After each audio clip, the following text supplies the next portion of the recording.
믿을 수 없는 일이 벌어졌습니다. 프랑스에서 다시 한국행 비행기를 예약하게 될 줄은 상상도 못했습니다. 한국을 떠난 지 겨우 3개월이었지만 제 삶은 이미 되돌릴 수 없는 길을 지나버렸던 거죠. 한때는 자부심이었던 제 조국 프랑스가 이제는 마치 정체된 과거처럼 느껴졌습니다. 그날 전 남자친구의 연락처를 다시 꺼내 들었을 때 제 마음은 이미 한국에 돌아가 있었습니다. 여러분 안녕하세요. 저는 프랑스 파리에서 태어나고 자란 32세 클라라입니다.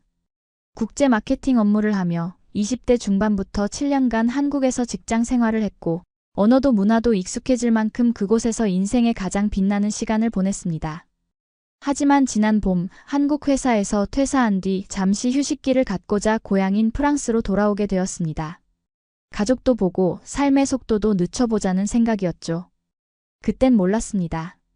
제가 얼마나 한국에 익숙해져 버린 사람이었는지를요. 한국에서의 첫 기억은 지금도 생생합니다. 2018년 여름 한국어도 서툴고 문화도 낯선 채로 인천공항에 내려 버스를 타고 서울로 향하던 그 순간부터 모든 것이 새로웠습니다. 처음 한국에 오기 전 저는 프랑스의 유명 기업에서 일하고 있었습니다. 그러다 한국 기업과의 협업 프로젝트에 참여하게 되었고 그들의 일하는 방식과 효율성에 깊은 인상을 받았습니다. 이후 한국 지사에서 일할 기회가 생겼을 때 저는 주저없이 도전을 선택했습니다. 한국은 아시아의 작은 나라일 뿐이야. 몇 년 경험 쌓고 돌아오면 될 거야. 파리의 친구들은 제게 그렇게 말했습니다. 프랑스인들의 전형적인 자부심이었죠. 그 당시 저도 그렇게 생각했습니다. 한국에서의 경험을 통해 아시아 시장을 배우고 이력서에 국제 경험을 추가한 뒤 더 좋은 조건으로 프랑스로 돌아올 수 있을 거라고요. 처음 한국에 도착했을 때 문화적 충격은 분명했습니다. 모든 것이 빨랐고 사람들은 항상 바빠 보였으며 도시는 24시간 살아 움직이는 것 같았습니다. 지하철은 정확했고 길은 깨끗했으며 밤에도 안전하게 다닐 수 있었습니다. 하지만 저는 그것을 발전도상국의 특별한 노력이라고 생각했습니다. 파리의 여유로움과 예술적 감성에 비하면 서울은 너무 기계적이고 획일화된 도시처럼 느껴졌으니까요. 그렇게 저는 서울 생활을 시작했습니다. 처음에는 적응하기 어려웠습니다. 한국어를 배우는 것도 회사 문화에 적응하는 것도 쉽지 않았습니다. 특히 한국 기업의 빠른 의사결정 속도와 일에 대한 몰입도는 프랑스에서 경험해보지 못한 것이었습니다. 왜 이렇게 급할까? 라는 생각을 자주 했습니다. 시간이 지나면서 저는 서서히 한국 생활에 익숙해졌습니다. 한국어 실력이 늘면서 동료들과 더 깊은 대화를 나눌 수 있었고 한국 문화를 이해하게 되었습니다. 회사에서는 제 국제적 시각이 인정받았고 프로젝트를 성공적으로 이끌어 나가며 인정을 받았습니다. 어느새 7년이라는 시간이 흘렀습니다. 제 생활은 완전히 한국화되어 있었습니다. 아침에 일어나 배달앱으로 아메리카노를 주문하고 지하철을 타고 출근하며 웹툰을 보고 점심은 동료들과 함께 먹고 퇴근 후에는 한강에서 라이딩을 하거나 친구들과 치맥을 즐겼습니다. 주말에는 쇼핑몰에서 쇼핑을 하고 때로는 기차를 타고 부산이나 강원도로 여행을 다녔습니다. 그리고 그곳에서 저는 태연이라는 한국 남자를 만났습니다. 그는 제 회사의 파트너 기업에서 일하는 디자이너였습니다. 우리는 프로젝트를 함께 진행하며 가까워졌고 곧 연인 관계로 발전했습니다. 태연은 저에게 더 깊은 한국 문화를 소개해 주었고 함께 한국의 많은 곳을 여행했습니다. 그의 가족들도 저를 따뜻하게 맞아주었습니다. 명절에는 함께 음식을 준비하고 가족 행사에 참여하며 저는 마치 한국에 뿌리를 내린 것처럼 느꼈습니다.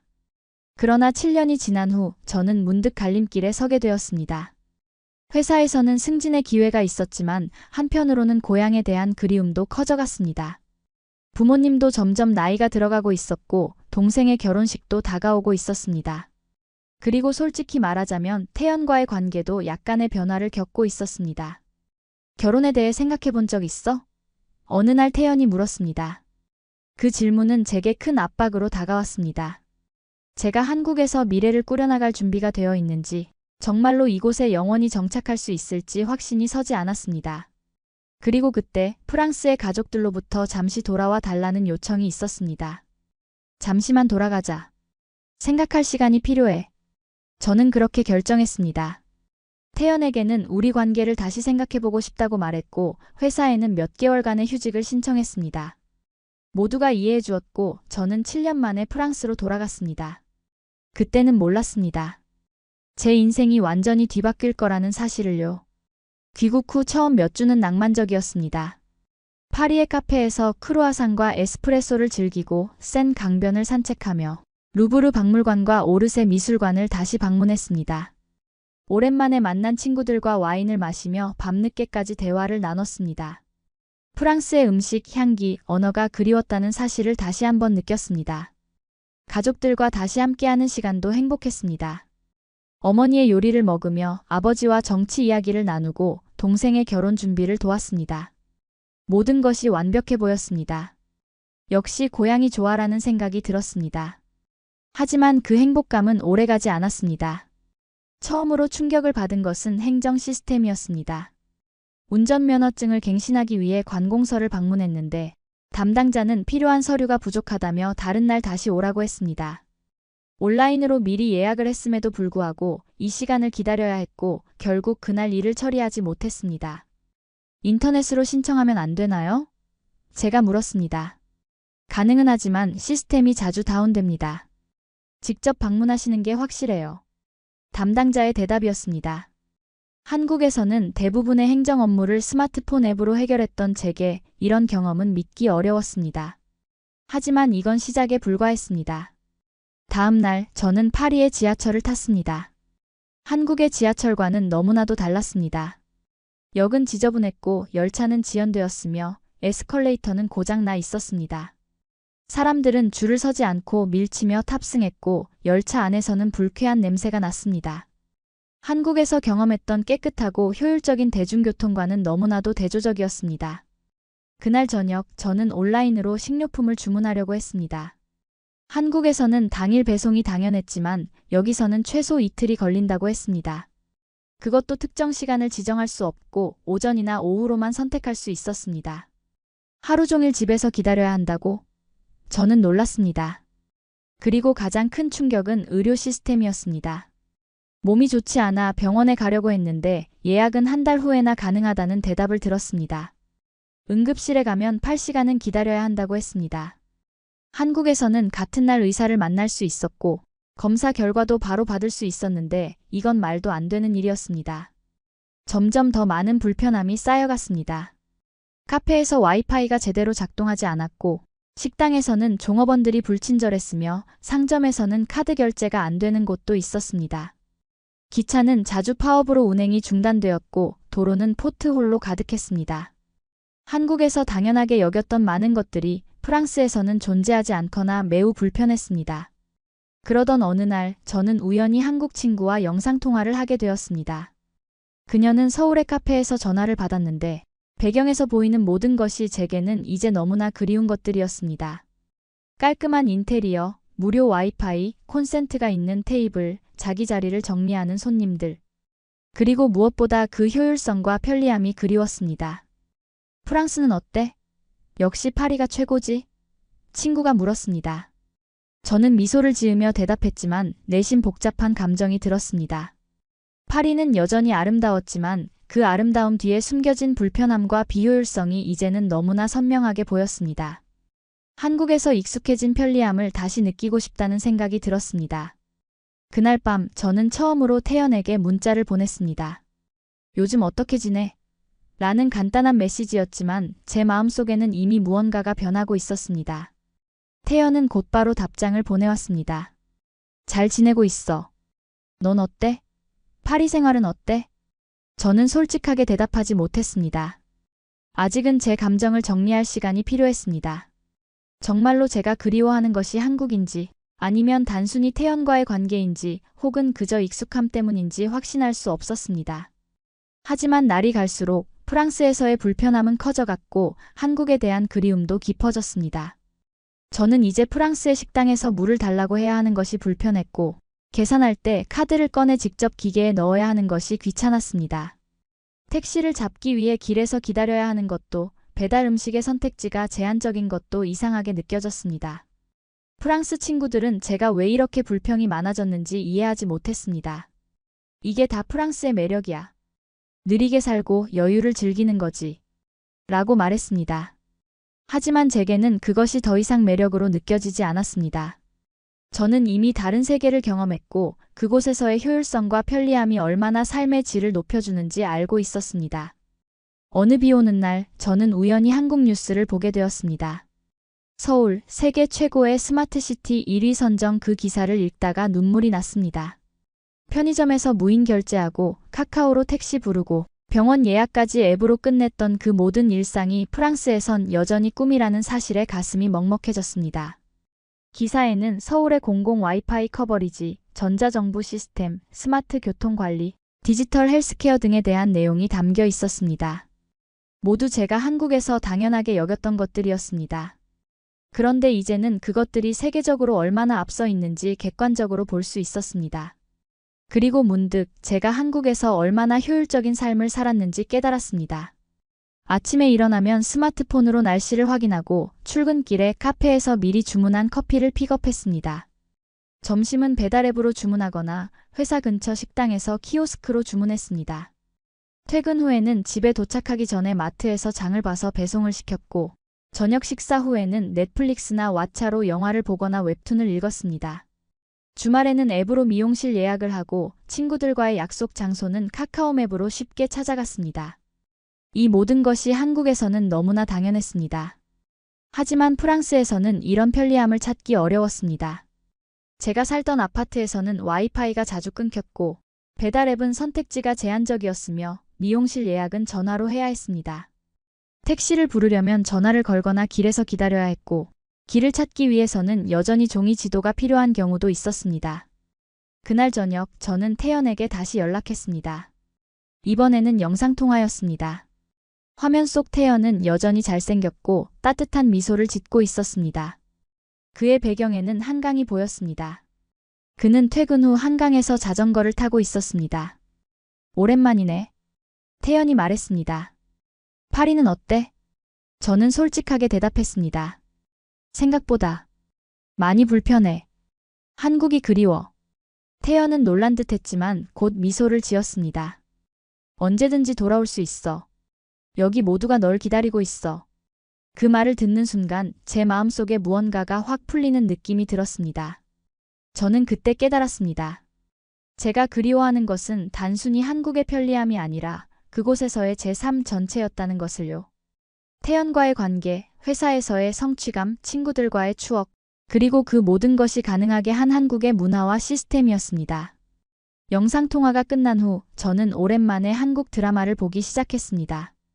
배경에 보이는 서울의 모습, 등장인물들이 사용하는 앱과 기기들, 그들의 생활 방식, 모든 것이 제게는 이제 너무나 그립고 익숙한 것들이었습니다. 저는 그제서야 제가 얼마나 한국에 적응했는지, 그리고 그것이 얼마나 제 삶의 일부가 되었는지 깨달았습니다. 다음 날 저는 파리의 한국 식당에 갔습니다. 그곳에서 비빔밥을 먹으며 주변의 한국인들과 한국어로 대화를 나누었습니다. 그들 중 많은 이들이 저와 비슷한 경험을 했다고 말했습니다. 한국에서 살다가 프랑스로 돌아왔을 때 문화적 충격을 경험했다는 거죠. 프랑스는 아름답지만 한국의 효율성에 익숙해지면 돌아오기 어려워요. 한 여성이 말했습니다. 저도 처음에는 적응하기 어려웠어요. 하지만 시간이 지나면 괜찮아질 거예요. 하지만 저는 확신할 수 없었습니다. 제게는 더 이상 시간이 지나면 괜찮아질 문제가 아니었습니다. 이것은 두 문화 사이의 근본적인 차이였고 저는 이미 한국의 방식을 더 선호하게 되었습니다. 그날 밤 저는 프랑스에 있는 한국 기업들에 대해 알아보기 시작했습니다. 혹시 파리에서 한국 기업에 취직할 수 있다면 두 문화 사이의 균형을 찾을 수 있지 않을까 하는 생각이 들었습니다. 하지만 곧 그것이 해결책이 아니라는 것을 깨달았습니다. 제가 그리워하는 것은 단순히 회사 문화가 아니라 한국 사회 전체의 시스템이었습니다. 한국에 대한 그리움이 깊어지는 가운데 저는 프랑스에서의 생활을 다시 시작하려고 노력했습니다. 취업 활동을 시작했고 몇 군데 면접을 보았습니다. 한국에서의 경험을 강조하자 많은 기업들이 관심을 보였습니다. 특히 아시아 시장에 진출하려는 회사들은 제 경험을 높이 평가했습니다. 마침내 저는 파리의 한 마케팅 회사에 취직했습니다. 그곳은 한국을 포함한 아시아 시장을 담당하는 부서였고 제 역할은 아시아 클라이언트들과 소통하는 것이었습니다. 첫날부터 저는 열정적으로 일했습니다. 드디어 제 경험을 활용할 수 있는 자리를 찾았다는 기쁨이 컸습니다. 하지만 곧 문제점이 드러났습니다. 프랑스 회사의 업무 방식은 한국과 너무 달랐습니다. 의사결정이 느렸고 회의는 길었으며 이메일 응답은 하루 이상 걸리는 경우가 많았습니다. 한국 클라이언트들은 빠른 응답과 효율적인 처리를 원했지만 제 회사는 그런 속도를 따라가지 못했습니다. 왜 이렇게 오래 걸리나요? 한국 클라이언트가 물었을 때 저는 변명할 수밖에 없었습니다. 프랑스는 업무 방식이 조금 달라요.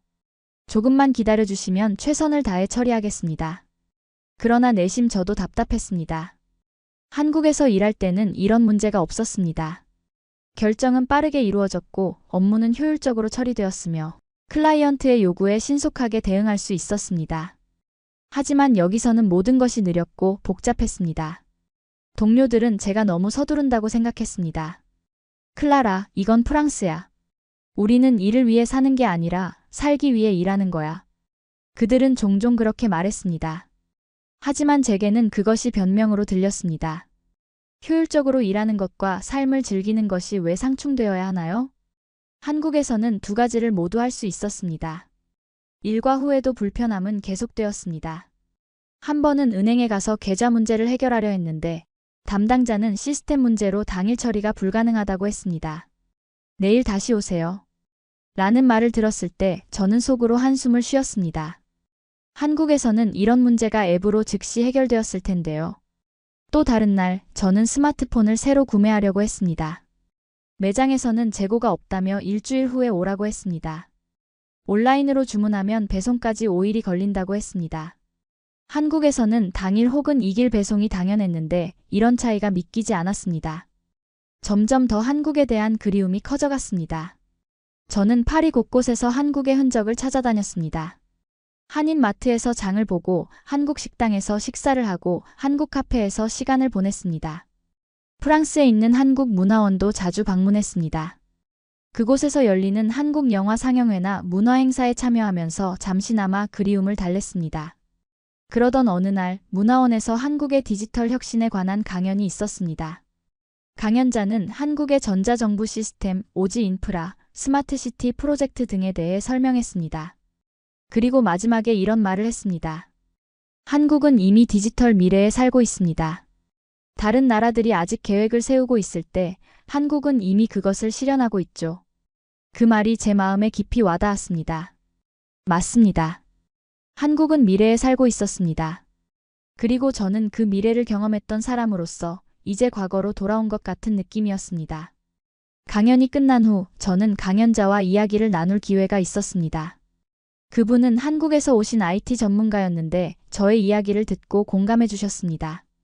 많은 외국인들이 한국에서 살다가 본국으로 돌아가면 비슷한 경험을 해요. 한국의 디지털 인프라와 편리함에 익숙해지면 다른 곳에서는 불편함을 느끼게 되죠. 그분의 말씀에 위로가 되었습니다. 제가 느끼는 것이 단지 제 개인적인 감정이 아니라 객관적인 차이에서 오는 것이라는 사실을 확인받은 느낌이었습니다. 그날 밤 저는 태연에게 다시 연락했습니다. 이번에는 좀 더 진지한 대화를 나눴습니다. 정말로 한국이 그리워? 태연이 물었습니다. 응, 생각보다 훨씬 더. 제가 대답했습니다. 여기서의 생활이 불편해. 한국의 효율성과 편리함이 그리워. 태연은 잠시 침묵했다가 말했습니다. 그럼 다시 돌아올 생각은 없어? 그 질문에 저는 가슴이 뛰었습니다. 정말로 다시 한국으로 돌아갈 수 있을까요? 제 경력은 어떻게 되고 가족들은 어떻게 생각할까요? 그리고 태연과의 관계는? 우리가 헤어지기 전의 문제들은 어떻게 해결할 수 있을까요? 아직 확실하지 않아. 생각할 시간이 필요해. 제가 대답했습니다. 태연은 이해한다고 했습니다. 천천히 생각해봐. 어떤 결정을 내리든 내가 행복했으면 좋겠어. 그 대화 이후 저는 진지하게 미래를 고민하기 시작했습니다. 프랑스에 남아서 적응하려고 노력할지 아니면 다시 한국으로 돌아갈지. 양쪽 모두 장단점이 있었습니다. 프랑스에 남는다면 가족과 가까이 있을 수 있고 문화적 뿌리와 연결될 수 있습니다. 하지만 한국에서 경험했던 효율성과 편리함을 포기해야 하고 제 경력도 새롭게 시작해야 할 수도 있습니다. 한국으로 돌아간다면 제가 사랑하는 환경과 시스템으로 돌아갈 수 있고 이미 쌓아둔 경력과 인맥을 활용할 수 있습니다. 하지만 가족과는 멀어지게 되고 또 다시 문화적 적응을 해야 합니다. 한 주가 지나고 저는 우연히 한국에서 함께 일했던 동료로부터 연락을 받았습니다. 그녀는 제가 한국을 떠난 후 승진했고 이제 팀을 이끌고 있다고 했습니다. 그리고 놀랍게도 그녀의 팀에서 국제 마케팅 전문가를 찾고 있다는 소식을 전해주었습니다. 클라라, 우리 팀으로 돌아올 생각 없어? 내 자리는 여전히 비어 있어. 그 제안은 마치 운명처럼 느껴졌습니다. 마침 저는 진로에 대해 고민하고 있었고 이 기회는 제게 명확한 방향을 제시해주는 것 같았습니다. 하지만 바로 결정을 내리지는 않았습니다. 더 깊이 생각해 볼 필요가 있었습니다. 일주일 동안 저는 프랑스와 한국 사이에서 고민했습니다. 양쪽의 장단점을 리스트로 작성해 보기도 하고 가족과 친구들과 상담도 했습니다. 부모님은 제가 다시 멀리 떠나는 것을 걱정했지만 제 행복을 위해서라면 지지해 주겠다고 했습니다. 네가 행복하다면 우리도 행복해. 비행기 타고 만나러 갈 수 있잖아. 어머니가 말씀하셨습니다. 친구들의 의견은 나뉘었습니다. 일부는 프랑스에 남아 적응하라고 조언했고 다른 일부는 한국으로 돌아가 행복을 찾으라고 말했습니다. 결국 이 결정은 온전히 제 몫이었습니다. 결정을 내리기 위해 저는 좀 더 객관적인 시각으로 두 나라를 비교해보기 시작했습니다. 단순히 감정적인 그리움이 아니라 제 삶의 질과 미래에 대한 진지한 고려였습니다. 먼저 경력적인 측면에서 생각해보았습니다. 한국의 기업 문화는 빠르고 효율적이지만 때로는 경직되고 위계적일 수 있습니다. 프랑스는 좀 더 여유롭고 개인의 창의성을 존중하지만 의사결정이 느리고 변화에 저항적일 수 있습니다. 제 경력 목표를 생각할 때 한국의 환경이 더 도전적이고 성장할 기회가 많다고 느꼈습니다. 다음으로 삶의 질을 고려했습니다. 프랑스는 음식, 와인, 예술, 역사적 유산 등 많은 매력이 있습니다. 주 35시간 근무제와 긴 휴가도 장점입니다. 하지만 한국은 안전하고 깨끗하며 대중교통이 발달했고 디지털 인프라가 우수합니다. 24시간 문화도 매력적이었습니다. 편의점, 식당, 카페가 밤늦게까지 열려 있어 언제든지 필요한 것을 구할 수 있었습니다. 그리고 개인적인 관계도 중요했습니다. 프랑스에는 가족과 오랜 친구들이 있지만 한국에도 이미 깊은 인연을 맺은 많은 사람들이 있었습니다. 특히 태연과의 관계는 아직 가능성이 있었습니다.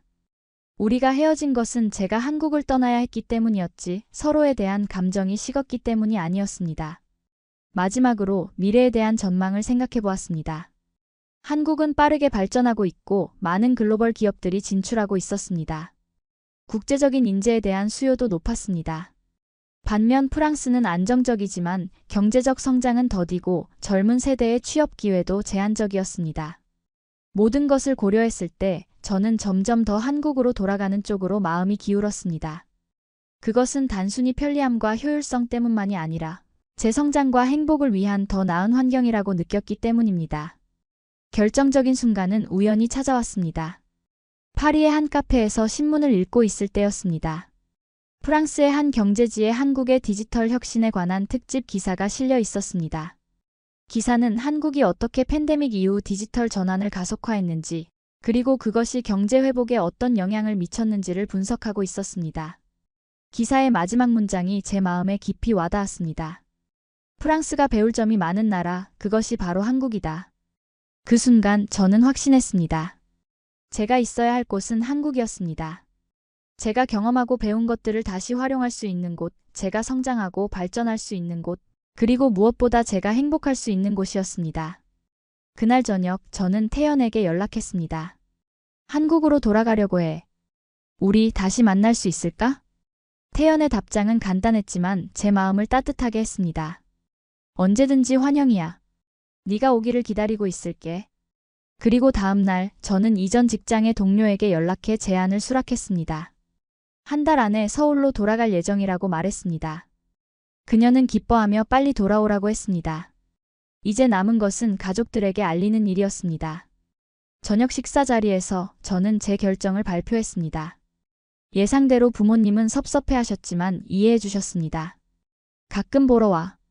아버지가 말씀하셨습니다. 당연하죠. 그리고 여러분도 한국에 놀러 오세요. 제가 모든 것을 보여드릴게요. 제가 대답했습니다. 결정을 내리고 나니 마음이 한결 가벼워졌습니다. 이제 떠날 준비를 시작해야 했습니다. 프랑스에서의 일자리를 정리하고 아파트 계약을 종료하고 짐을 꾸리고 비행기 표를 예약해야 했습니다. 하지만 그 모든 것이 이제는 부담이 아니라 새로운 시작을 향한 설레는 단계처럼 느껴졌습니다. 출발 전날 밤 저는 파리의 센 강변을 산책했습니다. 에펠탑의 불빛이 강물에 반사되는 모습은 여전히 아름다웠습니다. 프랑스는 제 고향이고 항상 제 일부로 남을 것입니다. 하지만 이제 저는 제 마음의 새로운 고향, 한국으로 돌아갈 준비가 되어 있었습니다. 다음 날 저는 샤를 드골 공항에서 인천행 비행기에 탑승했습니다. 11시간의 비행 동안 저는 한국에서의 새로운 시작에 대해 상상했습니다. 이전과는 다른 시각으로 한국을 바라볼 수 있을 것 같았습니다. 이제는 단순히 외국인으로서가 아니라 한국의 가치를 진정으로 이해하고 존중하는 사람으로서 말이죠. 비행기가 인천공항에 착륙했을 때 가슴이 두근거렸습니다.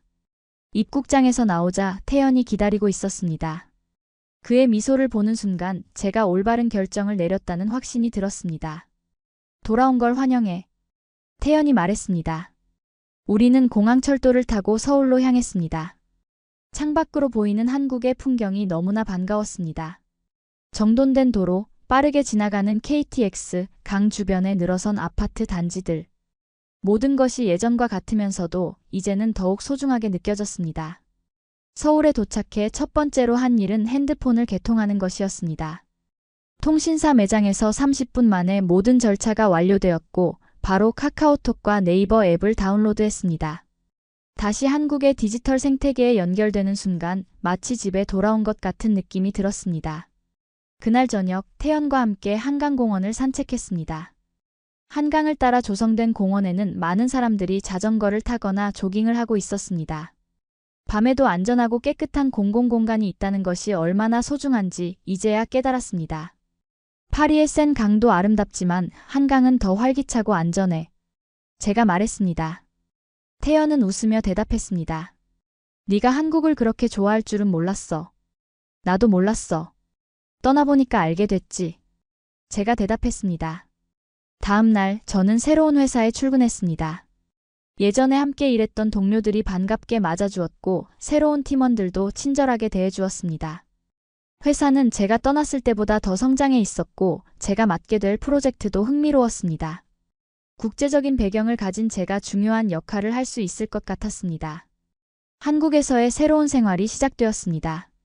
이전에 살았던 동네 근처에 새 아파트를 구했고 태연과의 관계도 다시 시작했습니다. 우리는 이전의 문제들을 솔직하게 이야기하고 더 나은 관계를 위해 노력하기로 했습니다. 프랑스에서 돌아온 후 저는 한국의 일상을 더욱 깊이 이해하고 감사하게 되었습니다. 아침에 편의점에서 커피를 사 마시는 것, 지하철에서 스마트폰으로 웹툰을 읽는 것, 점심시간에 푸드코트에서 키오스크로 주문하는 것, 퇴근 후 집에 도착하기 전에 앱으로 장을 보는 것. 이 모든 일상이 얼마나 효율적이고 편리한지 새삼 느꼈습니다.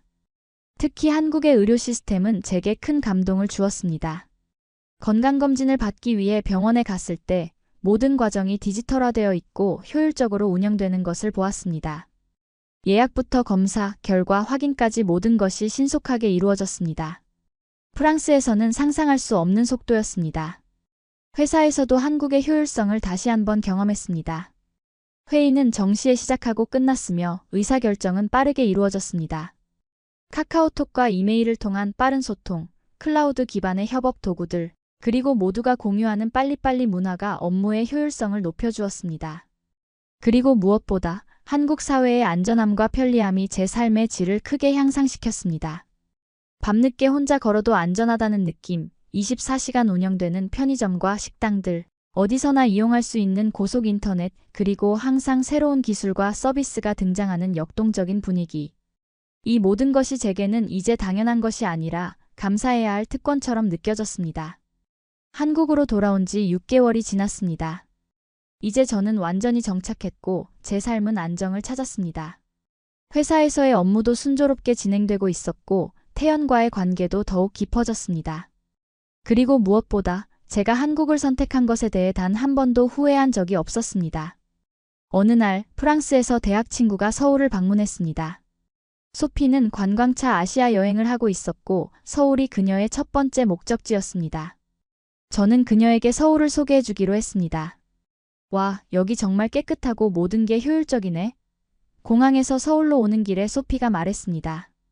지하철도 깨끗하고 정확하고 와이파이도 빠르고. 저는 미소를 지었습니다. 이제 막 시작이야. 한국의 진짜 매력은 더 많아.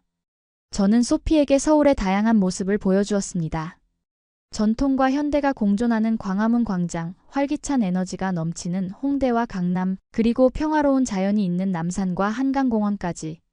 소피는 모든 것에 감탄했습니다. 특히 그녀는 한국의 디지털 인프라에 놀라워했습니다. 스마트폰 하나로 거의 모든 것을 할 수 있다는 사실에 감동받았죠. 택시를 부르고 음식을 주문하고 영화 티켓을 예약하고 심지어 공공 서비스까지 이용할 수 있다는 것이 그녀에게는 신세계였습니다. 프랑스에서는 아직도 많은 것들이 오프라인에서만 가능해. 소피가 말했습니다. 여기는 마치 미래에 와 있는 것 같아. 그녀의 말에 저는 고개를 끄덕였습니다. 맞아, 한국은 이미 미래에 살고 있어. 그게 내가 돌아온 이유 중 하나야. 소피와 함께한 일주일은 제게 다시 한번 한국의 가치를 확인하는 시간이었습니다. 그녀의 신선한 시각을 통해 저는 한국 사회의 장점을 더욱 분명하게 볼 수 있었습니다. 효율성과 편리함뿐만 아니라 예의와 배려, 끊임없는 혁신과 발전, 그리고 무엇보다 안전하고 조화로운 사회 분위기까지. 소피가 떠난 후 저는 태연과 함께 제주도로 짧은 여행을 떠났습니다.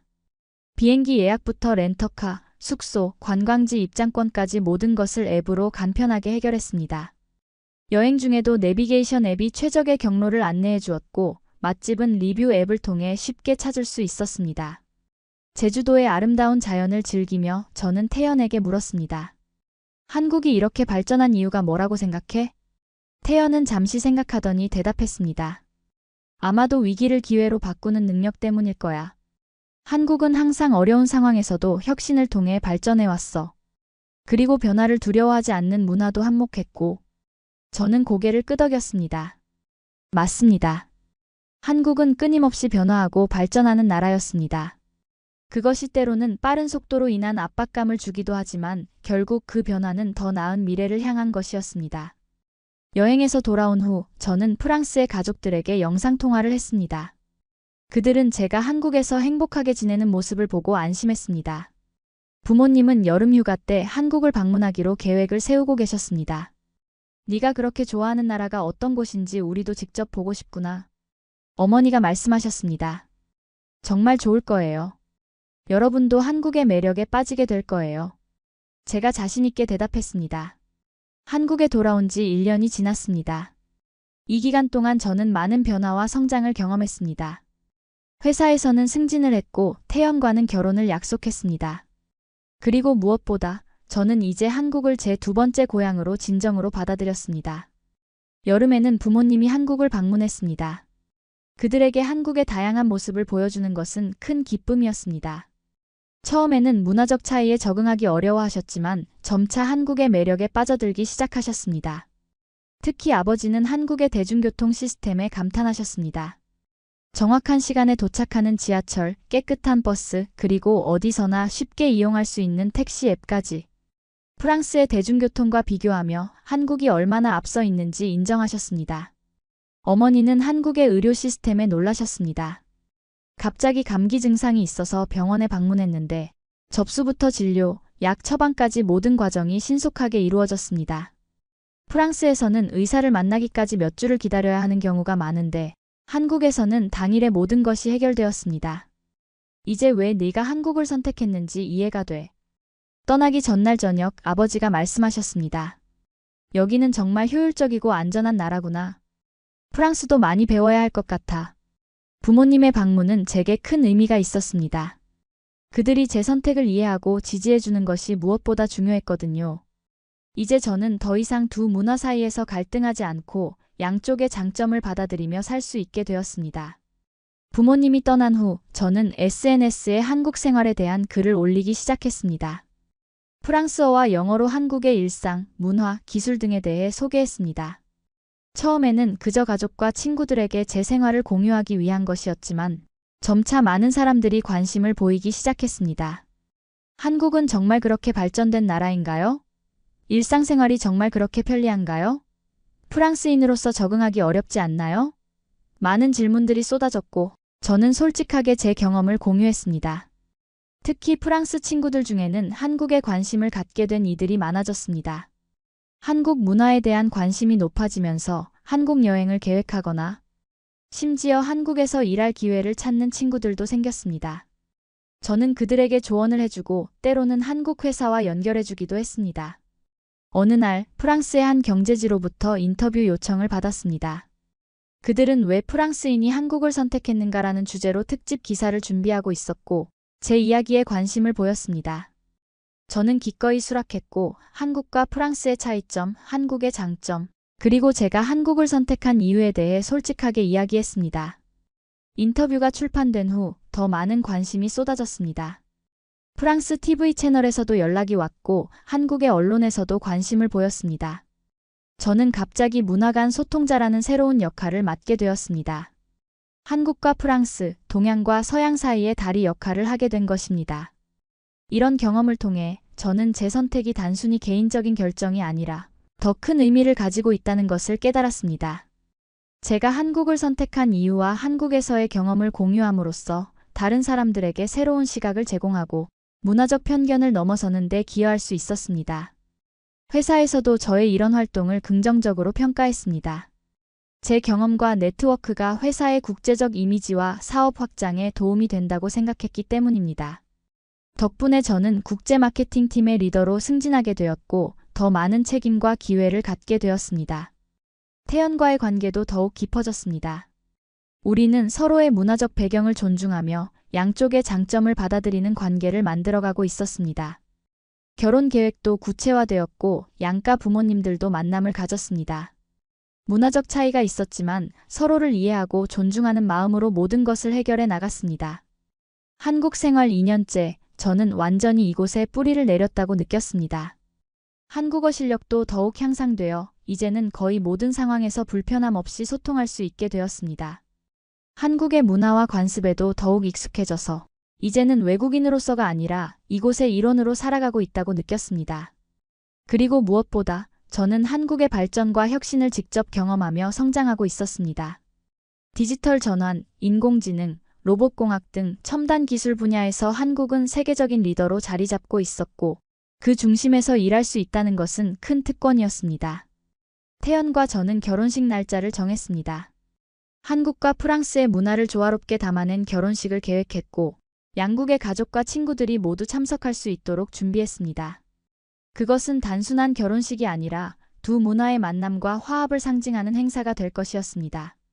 결혼 준비를 하면서 저는 다시 한번 한국의 효율성과 편리함을 체감했습니다. 웨딩 플래너와의 소통은 카카오톡으로 이루어졌고 모든 예약과 결제는 온라인으로 간편하게 진행되었습니다. 청첩장도 디지털로 제작하여 전송했고 하객들의 참석 여부도 앱으로 손쉽게 확인할 수 있었습니다. 프랑스 가족들이 한국을 방문했을 때 그들은 이런 효율성에 놀라워했습니다. 프랑스에서 결혼 준비는 최소 1년이 걸리는데 여기서는 3개월 만에 모든 것이 완벽하게 준비되다니 어머니가 감탄하셨습니다. 결혼식 날 저는 한복을 입고 전통 의식을 치렀습니다. 그리고 나서 서양식 드레스로 갈아입고 현대적인 예식을 진행했습니다. 두 문화의 아름다운 조화였습니다. 하객들은 한국과 프랑스의 음식을 즐기며 양국의 음악과 춤을 감상했습니다. 그날은 제 인생에서 가장 행복한 날 중 하나였습니다. 신혼여행은 프랑스와 한국을 모두 포함하는 여정으로 계획했습니다. 프랑스에서는 태연에게 제 고향과 문화를 소개하고 한국에서는 제주도와 강원도의 아름다운 자연을 함께 즐겼습니다. 두 나라의 아름다움과 매력을 모두 경험하는 특별한 여행이었습니다. 여행에서 돌아온 후 우리는 서울 근교에 새 집을 마련했습니다. 한국의 효율적인 교통 시스템 덕분에 도심에서 약간 떨어진 곳에 살면서도 출퇴근에 불편함이 없었습니다. 우리의 집은 프랑스와 한국의 스타일을 조화롭게 담아냈습니다. 프랑스의 클래식한 가구와 예술 작품, 한국의 현대적인 가전제품과 스마트홈 시스템이 공존하는 공간이었습니다. 결혼 생활이 시작되고 저는 더욱 한국 사회에 깊이 통합되어 갔습니다. 태연의 가족과 친척들은 저를 따뜻하게 맞아주었고 문화적 차이를 이해하고 존중해 주었습니다. 처음에는 언어와 관습의 차이로 어려움도 있었지만 서로에 대한 존중과 열린 마음으로 모든 것을 해결해 나갔습니다. 직장에서도 저는 더욱 중요한 역할을 맡게 되었습니다. 우리 회사는 유럽 시장 진출을 확대하고 있었고 저는 그 프로젝트의 핵심 멤버로 선정되었습니다. 프랑스와 유럽의 문화와 비즈니스 환경을 이해하는 제 경험이 큰 자산이 되었습니다. 이 프로젝트를 통해 저는 한국 기업의 혁신성과 추진력을 더욱 깊이 경험할 수 있었습니다. 한국 기업들은 새로운 시장에 진출할 때도 빠르고 효율적이었습니다. 철저한 시장 조사를 바탕으로 전략을 수립하고 현지 문화와 소비자의 니즈에 맞게 제품과 서비스를 조정했습니다. 그리고 무엇보다 실패를 두려워하지 않고 끊임없이 도전하는 정신이 인상적이었습니다. 프로젝트가 성공적으로 진행되면서 저는 프랑스와 다른 유럽 국가들을 자주 방문하게 되었습니다. 그때마다 느끼는 것은 한국과 유럽의 간극이 생각보다 크다는 사실이었습니다. 특히 디지털 인프라와 서비스 측면에서 한국은 유럽보다 몇 년 앞서 있었습니다. 한 번은 파리에서 회의를 마치고 호텔로 돌아가는 길에 택시를 잡으려고 길가에서 한참을 기다려야 했습니다. 그때 문득 한국에서는 스마트폰으로 몇 초 만에 택시를 부를 수 있다는 사실이 떠올랐습니다. 이런 작은 차이들이 모여 삶의 질을 크게 좌우한다는 것을 다시 한번 실감했습니다. 또 다른 날, 파리의 한 레스토랑에서 식사를 하던 중 카드 결제 시스템이 다운되어 현금으로만 결제가 가능하다는 안내를 받았습니다. 한국에서는 이미 여러 결제 수단이 준비되어 있어 이런 상황이 거의 발생하지 않는다는 사실이 떠올랐습니다. 이런 경험들을 통해 저는 제가 한국을 선택한 이유를 다시 한번 확인할 수 있었습니다. 그것은 단순히 편리함 때문만이 아니라 미래지향적인 사회에서 살고 싶다는 열망 때문이었습니다. 한국은 끊임없이 발전하고 혁신하는 나라였고 그 속에서 저도 함께 성장할 수 있었습니다. 유럽 출장에서 돌아올 때마다 저는 인천공항에 도착하는 순간부터 안도감을 느꼈습니다. 빠르고 효율적인 입국 절차, 깨끗하고 현대적인 시설, 그리고 공항에서 서울까지 연결되는 완벽한 교통 시스템까지 모든 것이 저에게는 이제 집으로 돌아오는 느낌을 주었습니다. 태연은 항상 제가 출장에서 돌아오면 공항에 마중을 나와 주었습니다. 그의 따뜻한 미소를 보는 순간 모든 피로가 사라지는 것 같았습니다. 우리는 함께 집으로 돌아가며 서로의 소식을 나누었습니다. 그런 소소한 일상이 제게는 큰 행복이었습니다. 어느 날 태연이 뜻밖의 제안을 했습니다. 우리 유튜브 채널을 만들어 볼까? 클라라의 한국 생활과 한국의 매력에 대해 소개하는 콘텐츠야. 처음에는 망설였지만 곧 그 아이디어에 흥미를 느꼈습니다. 제 경험과 시각이 다른 사람들에게 도움이 될 수 있다면 그것은 의미 있는 일이 될 것 같았습니다. 그래서 우리는 클라라의 한국 사랑이라는 유튜브 채널을 개설했습니다. 처음에는 간단한 영상으로 시작했습니다. 한국의 일상생활, 문화적 차이, 외국인으로서 적응하는 팁 등을 소개했습니다.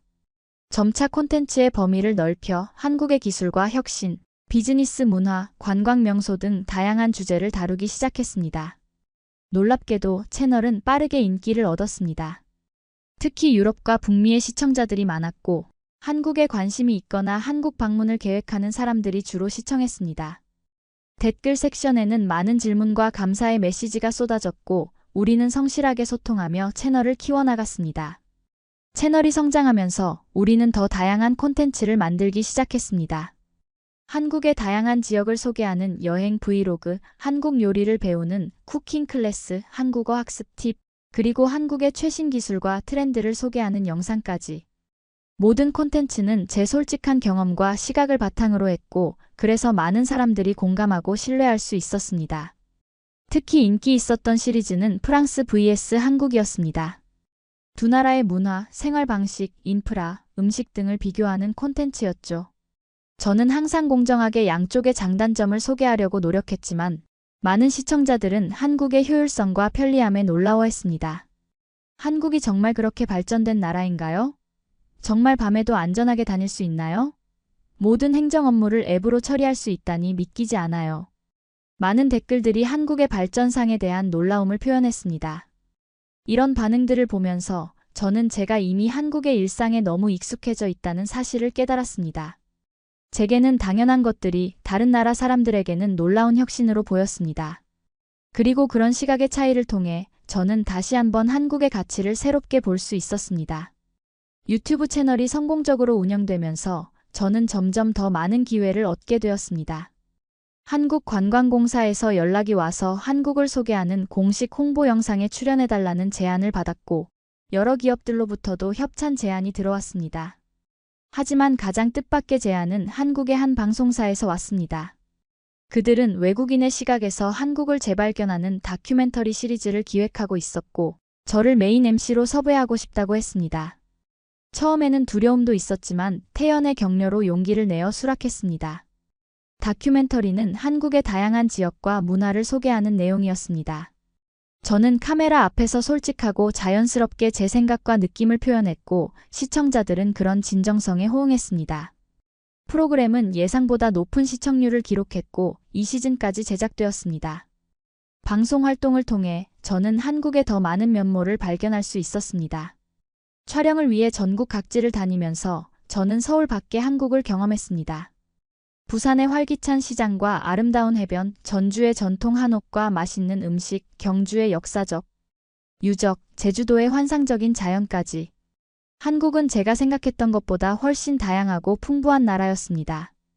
특히 인상적이었던 것은 지방 도시들의 발전상이었습니다.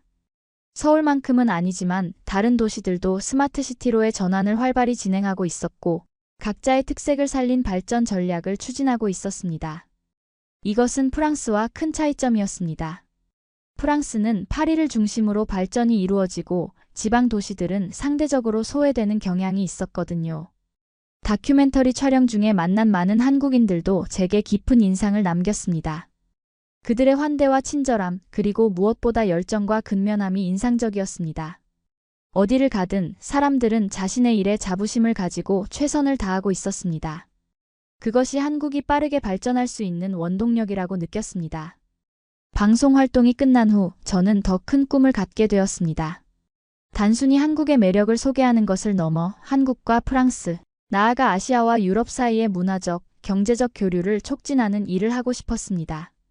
그래서 저는 글로벌 브릿지라는 컨설팅 회사를 설립했습니다. 우리 회사는 한국 기업의 유럽 진출과 유럽 기업의 한국 진출을 돕는 서비스를 제공했습니다.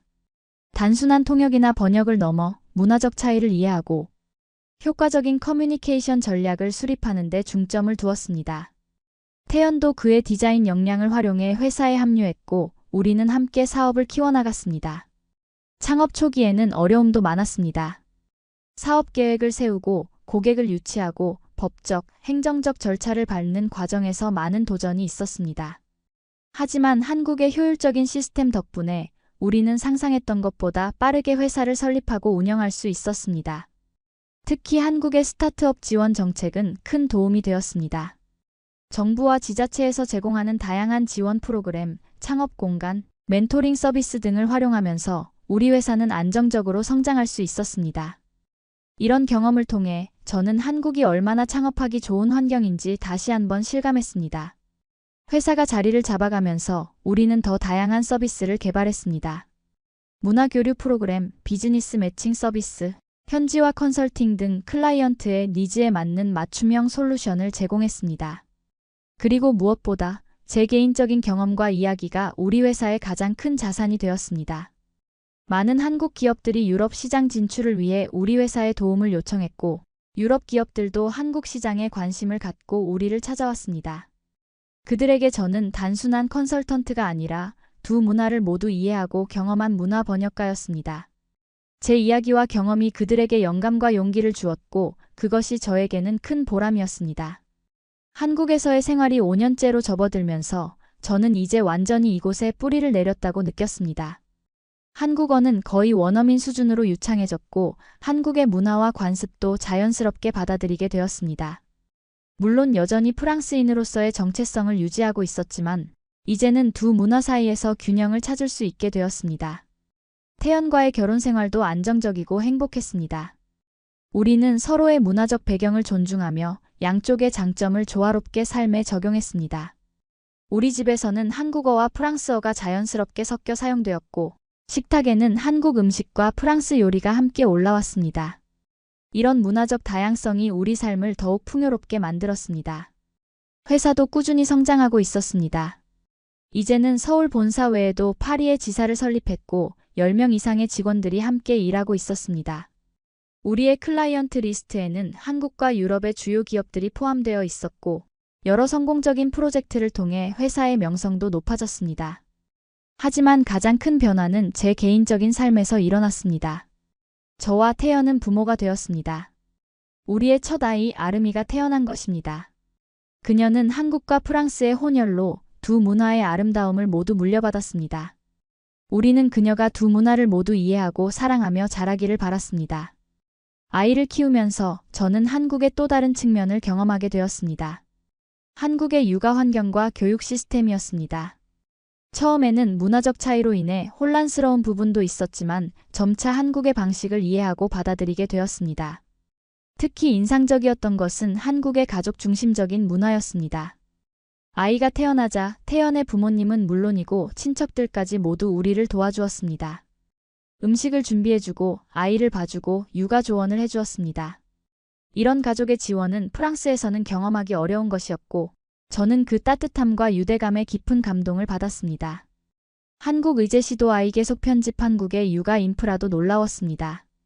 어디를 가든 수유실과 기저귀 교환대가 잘 갖춰져 있었고 유모차를 가지고 다니기에도 편리했습니다. 공원과 놀이터도 깨끗하고 안전했으며 아이들을 위한 다양한 프로그램과 시설이 있었습니다. 이런 환경은 아이를 키우는 부모에게 큰 도움이 되었습니다. 그리고 무엇보다 한국의 디지털 육아 서비스가 정말 편리했습니다. 육아 앱을 통해 아이의 성장 과정을 기록하고 필요한 정보를 얻고 다른 부모들과 소통할 수 있었습니다. 온라인으로 아이 용품을 구매하면 당일 배송이 되었고 소아과 예약도 앱으로 간편하게 할 수 있었습니다. 이런 서비스들이 바쁜 워킹맘인 제게는 정말 큰 도움이 되었습니다. 아름이가 6개월이 되었을 때 저는 일과 육아를 병행하기 위해 회사 운영 방식을 조정했습니다. 한국의 유연한 근무 환경과 디지털 인프라 덕분에 저는 재택근무와 사무실 출근을 효율적으로 조합할 수 있었습니다. 화상회의 시스템을 활용해 집에서도 효과적으로 일할 수 있었고 클라우드 기반의 협업 도구들을 통해 팀과 원활하게 소통할 수 있었습니다. 태연도 적극적으로 육아에 참여했습니다. 한국 사회가 전통적으로는 남성의 육아 참여가 적은 편이었지만 최근에는 많이 변화하고 있었습니다. 태연의 회사에서도 남성의 육아휴직을 지원했고 그는 아름이가 태어난 후 2개월간의 육아휴직을 사용했습니다. 그 시간 동안 우리는 함께 아이를 돌보며 소중한 추억을 만들었습니다. 아름이가 1살이 되어갈 무렵 저희 가족은 프랑스를 방문했습니다. 프랑스 가족들에게 아름이를 소개하고 그녀가 프랑스의 문화와 언어도 경험할 수 있기를 바랐습니다. 저희는 파리와 남부 프랑스의 시골 마을을 방문하며 아름이에게 프랑스의 다양한 모습을 보여주었습니다. 이 여행을 통해 저는 다시 한번 한국과 프랑스의 차이를 체감할 수 있었습니다. 특히 아이를 데리고 여행할 때 한국의 편리함이 얼마나 큰 축복인지 실감했습니다. 프랑스에서는 유모차를 가지고 다니기 어려운 곳이 많았고 수유실이나 기저귀 교환대를 찾기도 쉽지 않았습니다. 디지털 결제 시스템이 보편화되지 않아 항상 현금을 준비해야 했고 와이파이 연결도 불안정했습니다. 프랑스에서의 1달간의 여행을 마치고 한국으로 돌아왔을 때 저는 정말 집으로 돌아온 느낌이었습니다. 인천공항의 깨끗함과 효율성, KTX의 정확함과 편안함, 그리고 무엇보다 우리 집의 스마트홈 시스템이 주는 편리함까지. 모든 것이 제게는 이제 너무나 소중하고 당연한 일상이었습니다. 아름이가 3살이 되었을 때 우리 가족에게 또 다른 변화가 찾아왔습니다. 저와 태연은 둘째 아이를 갖게 되었고 이듬해 아들 민석이가 태어났습니다. 두 아이를 키우는 것은 더 큰 도전이었지만 한국의 지원 시스템과 가족의 도움으로 우리는 잘 적응해 나갔습니다. 이 시기에 저는 제 경험을 바탕으로 책을 쓰기 시작했습니다. 두 세계 사이에서 프랑스인이 발견한 한국의 매력이라는 제목의 책이었습니다.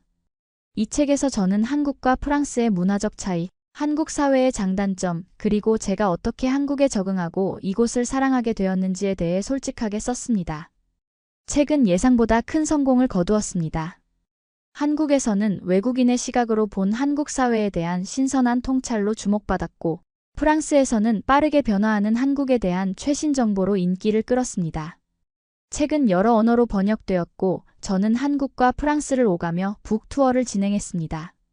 북투어 중에 저는 많은 사람들과 대화할 기회를 가졌습니다. 한국인들은 외국인의 시각에서 본 그들의 사회에 대해 궁금해했고, 프랑스인들은 한국의 발전상과 문화에 관심을 보였습니다. 저는 이런 대화를 통해 더 많은 사람들이 두 문화를 이해하고 존중하게 되기를 바랐습니다. 프랑스에서의 북투어 중 저는 우연히 프랑스 정부 관계자들과 만남을 가질 기회가 있었습니다. 그들은 한국의 디지털 전환과 스마트시티 프로젝트에 관심을 보였고, 한국의 경험을 프랑스에 적용할 방법을 찾고 있었습니다. 저는 기꺼이 제 경험과 지식을 공유했고, 그것이 양국 간의 협력 프로젝트로 이어지게 되었습니다. 이 프로젝트는 프랑스의 디지털 혁신을 위한 것으로, 한국의 성공 사례를 참고하여 프랑스의 행정 시스템과 공공 서비스를 개선하는 것이 목표였습니다. 저는 자문위원으로 참여하게 되었고, 한국과 프랑스 사이의 가교 역할을 맡게 되었습니다. 프로젝트를 통해 저는 더 많은 한국 기업과 전문가들을 프랑스에 소개하고 양국 간의 협력을 촉진했습니다. 한국의 IT 기업들이 프랑스 시장에 진출하는 것을 돕고, 프랑스 정부와 기업들이 한국의 노하우를 배울 수 있도록 지원했습니다. 이 과정에서 제 회사 글로벌 브릿지도 더욱 성장하고 발전할 수 있었습니다. 프랑스로의 출장이 잦아지면서 저는 두 나라를 오가는 생활을 하게 되었습니다. 이전과 달리 이제는 프랑스에 가도 불편함보다는 두 문화의 차이를 이해하고 받아들이는 마음이 컸습니다. 프랑스의 아름다움과 문화적 깊이를 다시 발견하게 되었고, 그것을 한국의 효율성과 혁신성과 함께 소중히 여기게 되었습니다. 아이들도 저와 함께 가끔 프랑스를 방문했고, 두 문화를 모두 경험하며 자라고 있었습니다. 아르미는 이제 한국어와 프랑스어를 모두 유창하게 구사할 수 있었고, 민석이도 두 언어를 자연스럽게 배우고 있었습니다. 그들이 두 문화의 장점을 모두 가진 글로벌 시민으로 성장하는 것을 보는 것은 제게 큰 기쁨이었습니다. 이 시기에 제 유튜브 채널도 100만 구독자를 돌파하는 큰 성과를 이루었습니다. 채널은 이제 단순히 한국을 소개하는 것을 넘어 글로벌 시대의 문화적 이해와 소통에 관한 다양한 콘텐츠를 제공하고 있었습니다. 한국과 프랑스뿐만 아니라 다른 나라들의 문화와 생활 방식도 비교하고 소개하며 시청자들의 시야를 넓히는 데 기여했습니다. 이제 저는 완전히 한국인이 되었습니다. 가끔 프랑스를 방문하지만 항상 한국으로 돌아오는 것이 집으로 돌아온다는 느낌입니다. 아르미는 국제관계학을 공부하며 세계 무대에서 활약할 준비를 하고, 민석이는 과학과 기술에 관심을 보이며 성장했습니다. 태연과 저는 더 많은 외국인들이 한국의 가치를 발견할 수 있도록 돕는 일에 헌신하고 있습니다. 한국은 이제 세계가 주목하는 혁신 국가가 되었습니다. 저는 이 놀라운 여정의 일부가 될 수 있어 감사합니다. 한국이 보여준 빠른 발전과 끊임없는 혁신의 정신은 세계 모든 나라에게 영감을 줄 것입니다. 여러분, 우리는 때로 당연하게 여기는 것들이 얼마나 특별한지 잊곤 합니다. 한국의 안전함, 편리함, 그리고 끊임없이 발전하는 기술과 인프라는 세계 어디에서도 쉽게 찾아볼 수 없는 소중한 자산입니다. 저는 프랑스에서 태어났지만 한국에서 제 진정한 삶을 찾았습니다. 여러분도 한국의 가치를 다시 한번 되돌아보고 자부심을 가졌으면 합니다. 이 이야기가 여러분에게 영감이 되었다면 구독과 좋아요, 알림 설정으로 더 많은 글로벌 시각의 이야기를 만나보세요. 여러분의 경험이나 생각도 댓글로 공유해주세요. 한국의 어떤 점이 여러분에게 자랑스럽고 소중한가요? 함께 이야기 나누어 봅시다.